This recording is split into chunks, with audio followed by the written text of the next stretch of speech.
हम डिस्कशन कर रहे हैं भारतीय राज्य व्यवस्था से संबंधित प्रश्नों का।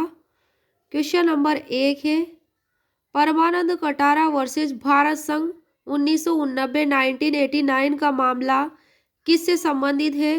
तो ये चिकित्सा सहायता पाने का अधिकार से संबंधित है। परमानंद कटारा वर्सेस भारत संघ का मामला। नेक्स्ट क्वेश्चन है 2, निदेशक तत्वों को लक्ष्य और आकांक्षाओं का घोषणा पत्र किसने कहा है? केसी वियर ने कहा है। क्वेश्चन नंबर 3 है, उपराष्ट्रपति राष्ट्रपति के पद त्याग की सूचना अविलंब रूप से किसे देगा? तो किसे देगा? लोकसभा अध्यक्ष को। ऐसा कहाँ लिखा गया है? आर्टिकल 56 सब क्लोज 2 में, अर्थात अनुच्छेद 56 के क्लोज 2 में लिखा है कि उपराष्ट्रपति जो है वाइस प्रेसिडेंट, वह प्रेसिडेंट के पद त्याग की सूचना किसको देगा? अविलंब रूप से लोकसभा अध्यक्ष को। नेक्स्ट प्रश्न है 4, प्रवर समिति का गठन क्यों किया जाता है? तो यह किसी विशेष विधेयक पर विचार करने के लिए किया जाता है। क्यों किया जाता है?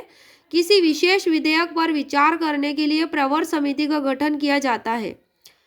क्वेश्चन नंबर 5 है, महाभियोग की प्रक्रिया कहाँ प्रारंभ की जा सकती है?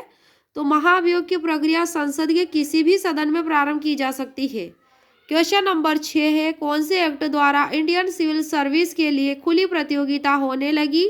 तो 1853 का चार्टर एक्ट है जो कि इंडियन सिविल सर्विस, इसके लिए 1854 में मेकाले समिति की नियुक्ति की गई थी। किसके लिए? इंडियन सिविल सर्विस के गठन के लिए मेकाले समिति की नियुक्ति 1854 में की गई थी।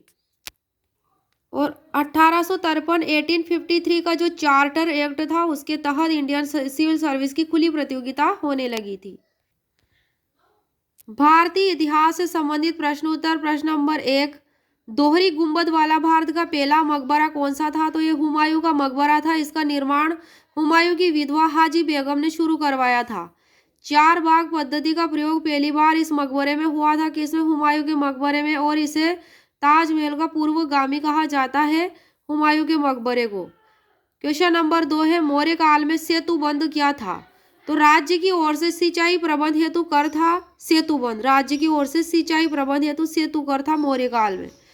क्वेश्चन नंबर 3 है, अशोक के संकिसा स्तंभ से कौन सा पशु मिला है? एक हाथी मिला है संकिसा स्तंभ से अशोक के। क्वेश्चन नंबर 4 है, अशोक के कौन से शिलालेख में धम्म की श्रेष्ठता पर बल दिया गया है? 10वां शिलालेख में। अशोक के 10वां शिलालेख में धम्म की श्रेष्ठता पर बल दिया गया है। क्वेश्चन नंबर 5 है, कौन सी शैली को इंडो ग्रीक शैली कहा जाता है? तो गांधार कला शैली को कहा जाता है। गांधार कला शैली में काले रंग के सलेटी पत्थरों का प्रयोग हुआ है। अगली सब्जेक्ट है विज्ञान और प्रौद्योगिकी। विज्ञान और प्रौद्योगिकी संबंधित प्रश्न उत्तर। प्रश्न नंबर 1, कृत्रिम उपग्रह क्या होते हैं? तो ऐसा निकाय जिसे अंतरिक्ष में लॉन्च किया जाता है जो पृथ्वी या अन्य पिंडों के चारों ओर परिक्रमण करता है। क्या होता है? कृत्रिम उपग्रह, अंतरिक्ष में लॉन्च किया जाने वाला पृथ्वी या अन्य पिंडों के चारों ओर परिक्रमण करता है, वही कृत्रिम उपग्रह है, आर्टिफिशियल सैटेलाइट। क्वेश्चन नंबर 2 है, बैलिस्टिक मिसाइल क्या होता है? तो इनका मार्ग पूर्व निर्धारित होता है। किसका मार्ग पूर्व निर्धारित होता है? बैलिस्टिक मिसाइल का पूर्व निर्धारित होता है। प्रक्षेपण के उपरांत इसमें परिवर्तन नहीं किया जा सकता। किसमें? बैलिस्टिक मिसाइल में प्रक्षेपण के उपरांत परिवर्तन नहीं किया जा सकता। यह अत्यधिक भार वहन करने में सक्षम होता है बैलिस्टिक मिसाइल, जैसे कि इसके उदाहरण है पृथ्वी, अग्नि। ये क्वेश्चन नंबर 3 है, दागो और भूल जाओ तकनीक पर आधारित एंटी टैंक मिसाइल कौन सी है? तो यह नाग है, नाग एंटी टैंक मिसाइल दागो और भूल जाओ पर बेस्ड है। इसकी मारक क्षमता 4 किलोमीटर तक होती है।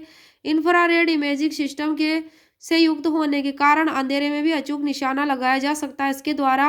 क्वेश्चन नंबर 4 है, हिंदुस्तान शिपयार्ड लिमिटेड का मुख्यालय विशाखापट्टनम में है। कहाँ है? विशाखापट्टनम में।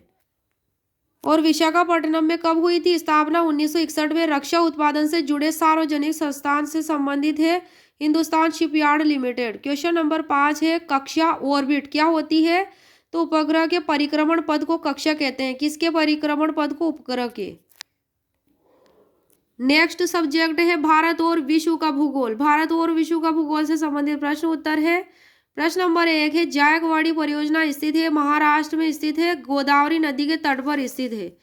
क्वेश्चन नंबर 2 है, कावेरी नदी का उद्गम कहाँ से होता है? ब्रह्मगिरी पहाड़ी कुर्ग जिला कर्नाटक से होता है। कावेरी नदी का उद्गम। क्वेश्चन नंबर 3, बिंदिबू जनजाति कहाँ पाई जाती है? तो बिंदिबू जनजाति पश्चिमी ऑस्ट्रेलिया में पाई जाती है।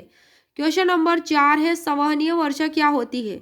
तो संवहनीय वर्षा मूलतः विषुवतीय प्रदेश में होती है। धरातल के अधिक गर्म हो जाने से इसके संपर्क की वायु गर्म होकर ऊर्ध्वाधर संचरण शुष्क रुद्धोष्म ताप ह्रास दर से संघनित होकर वर्षा करवाती है, जिससे अल्पकालिक और मूसलाधार वर्षा होती है। किससे? संवहनीय वर्षा से। ऐसी वर्षा दैनिक रूप से दोपहर के बाद होती है। कब होती है? दोपहर के बाद होती है। और किसके संपर्क की वायु से? ऊर्ध्वाधर संचरण शुष्क रुद्धोष्म ताप जो होता है उसकी ह्रास दर पर, मतलब उसकी कम घटती हुई दर से संघनित होकर वर्षा कराती है। क्वेश्चन नंबर 5 है, चिम्बाराजो कहाँ स्थित है? तो चिम्बाराजो इक्वाडोर जो देश है वहां स्थित शांत ज्वालामुखी है। शांत ज्वालामुखी है चिम्बाराजो, इक्वाडोर में स्थित है।